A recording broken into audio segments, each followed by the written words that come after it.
By a show of hands, how many of you believe you could replicate this image of Brad Pitt with just a pencil and piece of paper? Well, I'm going to show you how to do this. And in so doing, I'm going to give you the skill necessary to become a world-class artist. And it shouldn't take more than about 15 seconds. But before I do that, how many of you believe you could replicate this image of a solid gray square? Every one of us. And if you can make one gray square, you can make 2, 3, 9.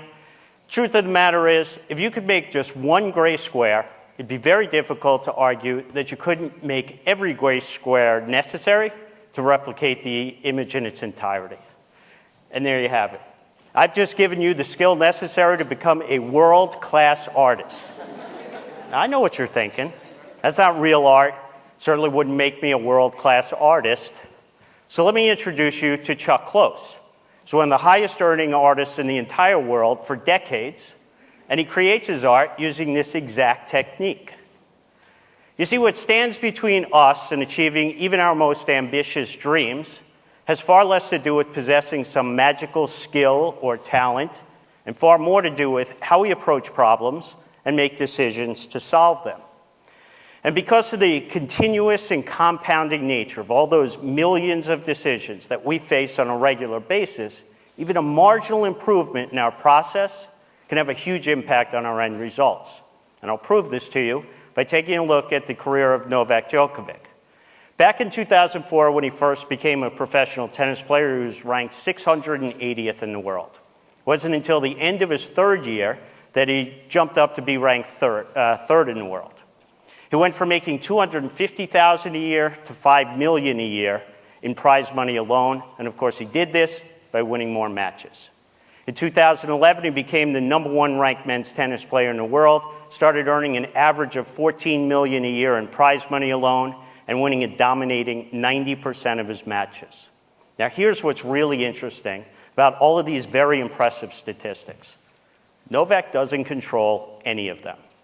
What he does control are all the tiny little decisions that he needs to make correctly along the way in order to move the probability in favor of him achieving these types of results. And we can quantify and track his progress in this area by taking a look at the percentage of points that he wins. Because in tennis, the typical point involves 1 to maybe 3 decisions. I like to refer to this as his decision success rate. So back when he was winning about 49% of the matches he was playing, he was winning about 49% of the points he played. Then to jump up, become #3 in the world, and actually earn $5 million a year for swinging a racket, he had to improve his decision success rate to just 52%. Then to become not just #1, but maybe one of the greatest players to ever play the game, he had to improve his decision success rate to just 55%. Now, I keep using this word just. I don't want to imply this is easy to do. Clearly, it's not. But the type of marginal improvements that I'm talking about are easily achievable by every single one of us in this room. And I'll show you what I mean. From kindergarten all the way through to my high school graduation, yes, that's high school graduation for me, every one of my report cards basically said the same thing. Stephen's a very bright young boy. If only he would just settle down and focus. What they didn't realize was I wanted that even more than they wanted it for me. I just couldn't. And so from kindergarten straight through the second year of college, I was a really consistent C minus student. But then going into my junior year, I'd had enough. I thought, I want to make a change. I'm going to make a marginal adjustment. And I'm going to stop being a spectator in my decision-making and start becoming an active participant. And so that year, instead of pretending again that I would suddenly be able to settle down and focus on things for more than 5 or 10 minutes at a time, I decided to assume I wouldn't. And so if I wanted to achieve the type of outcome that I desired, doing well in school, I was going to actually have to change my approach. And so I made a marginal adjustment. If I would get an assignment, let's say read 5 chapters in a book, I wouldn't think of it as 5 chapters. I wouldn't even think of it as 1 chapter. I would break it down into these tasks that I could achieve that would require me to focus for just 5 or 10 minutes at a time. So maybe 3 or 4 paragraphs, that's it. I would do that. When I was done with those 5 or 10 minutes, I would get up. I'd go shoot some hoops, do a little drawing, maybe play video games for a few minutes. And then I'd come back. Not necessarily to the same assignment, not even necessarily to the same subject, but just to another task that required just 5 to 10 minutes of my attention. From that point forward, all the way through to graduation, I was a straight A student. Dean's List, President's Honor Roll, every semester. I then went on to one of the top graduate programs in the world for finance and economics. Same approach, same results. So then I graduate. I start my career, and I'm thinking, this worked really well for me. You know, you take these big concepts, these complex ideas, these big assignments, you break them down to much more manageable tasks. And then along the way, you make a marginal improvement to the process. You nudge the odds of success in your favor. I'm going to try and do this in my career. So I did. I started out as an exotic derivatives trader at Credit Suisse. It then led me to be global head of currency option trading for Bank of America, global head of emerging markets for AIG International. It helped me deliver top-tier returns as a global macro hedge fund manager for 12 years and to become founder and CIO of 2 award-winning hedge funds. So it gets to 2001, and I'm thinking, this whole idea, it worked really well in school. It's been serving me well as a professional. Why aren't I applying this in my personal life? Like to all those big, ambitious goals I have for myself. So one day, I'm walking to work, and at the time, my commute was a walk from one end of Hyde Park to the other in London. It took me about 45 minutes each way. Hour and a half a day, 7.5 hours a week, 30 hours a month, 360 hours a year when I was awake, aware, basically wasting time, listening to music on my iPod. So on my way home from work that day, I stopped at the store. I picked up the first 33 CDs in the Pimsleur German language program, ripped them and put them onto my iPod. But I didn't stop there. Because the truth of the matter is, I'm an undisciplined person. And I knew that at some point, I'd switch away from the language and go back to the music. So I removed that temptation by removing all of the music. It left me with just one option: listen to the language tapes. So 10 months later, I'd listened to all 99 CDs in the German language program, listened to each one 3 times each. I then went to Berlin for a 16-day intensive German course. When I was done, I invited my wife and kids to meet me. We walked around the city. I spoke German to the Germans. They spoke German back to me. My kids were amazed. I mean, I couldn't close their jaws. But you and I, we know there's actually nothing amazing about what I just done. I made this marginal adjustment to my daily routine, this marginal adjustment to my process. Und jetzt, ich spreche ein bisschen Deutsch. And now I can speak some German. And so in that moment, I'm thinking, it's not supposed to be this easy for a guy like me, an old guy, to learn a new language. You're supposed to have to do that when you're a kid. And yet here I had done it, this marginal adjustment. So what other big, ambitious goals I've been holding on to, putting off until retirement, that I could potentially achieve if I just made a marginal adjustment to my routine? So I started doing them. I earned my auto racing license. I learned how to fly a helicopter, did rock climbing, skydiving, and learned how to fly planes aerobatically. Well, if you're like me, back in 2007, you might have the same goal I had. I was just moving back from London. I was about 25 pounds overweight and out of shape, and I wanted to rectify that. So I could go the typical route. You know, I could write a check to a gym I'd never go to, or I could swear to myself that I will never again eat those foods that I love but are doing all the damage. And I knew that going that route rarely results in the outcome you desire. So I decided to become an active participant. And I thought about the habits and passions that I've developed over the course of my life. And I thought, can I make just a marginal adjustment to them so that they work in my favor as opposed to against me? And so I did. I've got this habit where I've been walking an hour and a half a day for the last 7 years. And I've got this passion for being in the outdoors. And so that year, I didn't actually set the New Year's resolution to lose 25 pounds. I set a resolution to hike all 33 trails in the front country of Santa Barbara's mountains. And I'd never been on a hike before in my life. But the truth of the matter is, it's not about the 33 trails. You have to break this big, ambitious goal down into these more manageable decisions, the types of decisions that need to be made correctly along the way in order to improve the odds of achieving the type of outcome you desire. It's not about even one trail.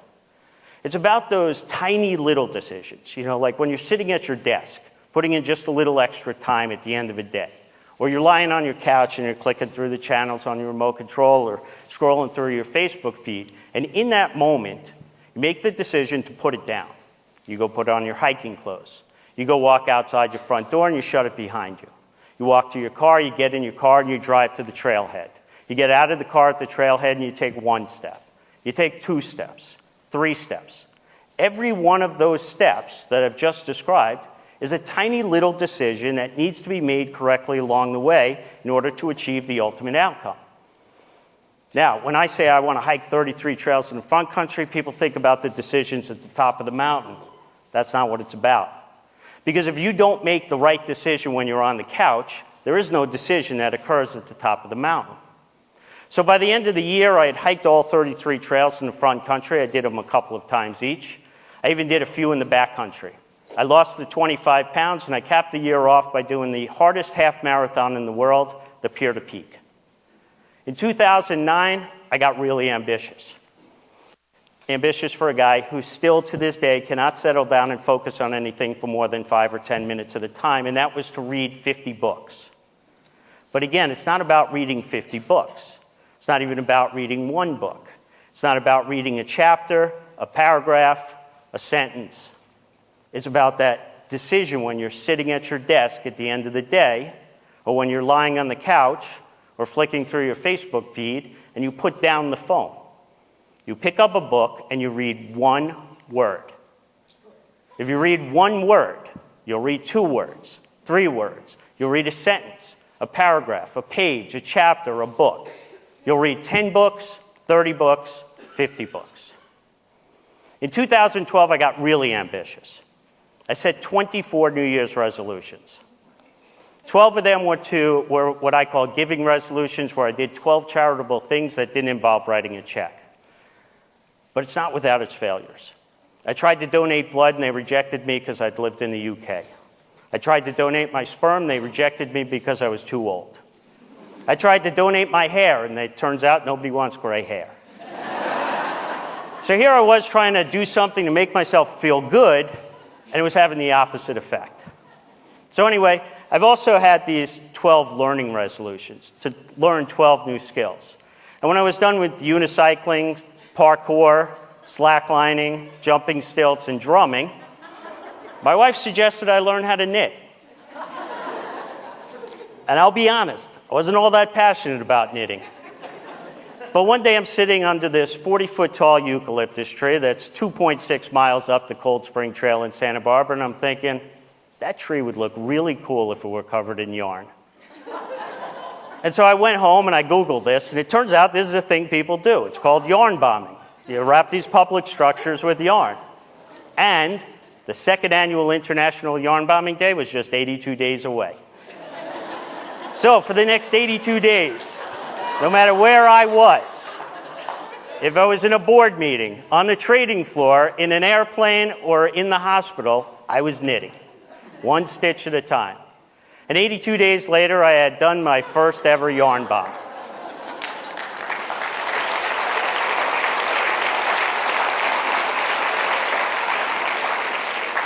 And the response to it blew me away.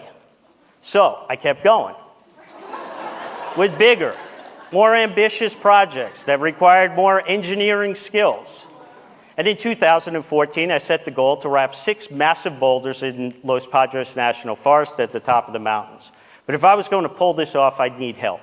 So at this point, I had a few thousand followers on social media as the Yarn Bomber. And I started getting packages, lots of packages. 388 contributors from 36 countries in all 50 states. In the end, I didn't wrap 1 massive boulder, I wrapped 18.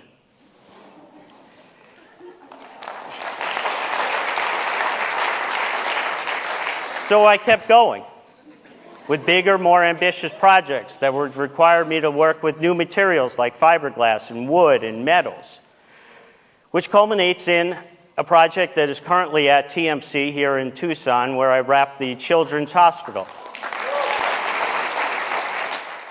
Along the way, I stopped knitting. I never really liked it. But I like crocheting. So I started making these 7-inch granny squares, because that's the standard granny square. And I thought along the way, why am I stopping at 7 inches? I need big stuff. So I started making bigger granny squares. And one day I come home from a business trip, and I've got this really large granny. And I went to the website of Guinness. I was curious, what's the world's largest granny square? And it turns out there's no category for it. So I applied, and they rejected me. So I appealed, and they rejected me. I appealed again, and they said, fine. If you make it 10 meters by 10 meters, we'll create a new category, and you will be a Guinness World Record holder. So for the next 2 years, 7 months, 17 days, 1 stitch at a time, I finally reached more than 500,000 stitches, incorporated more than 30 miles of yarn, and I am now the official Guinness World Record holder for the largest crocheted granny square.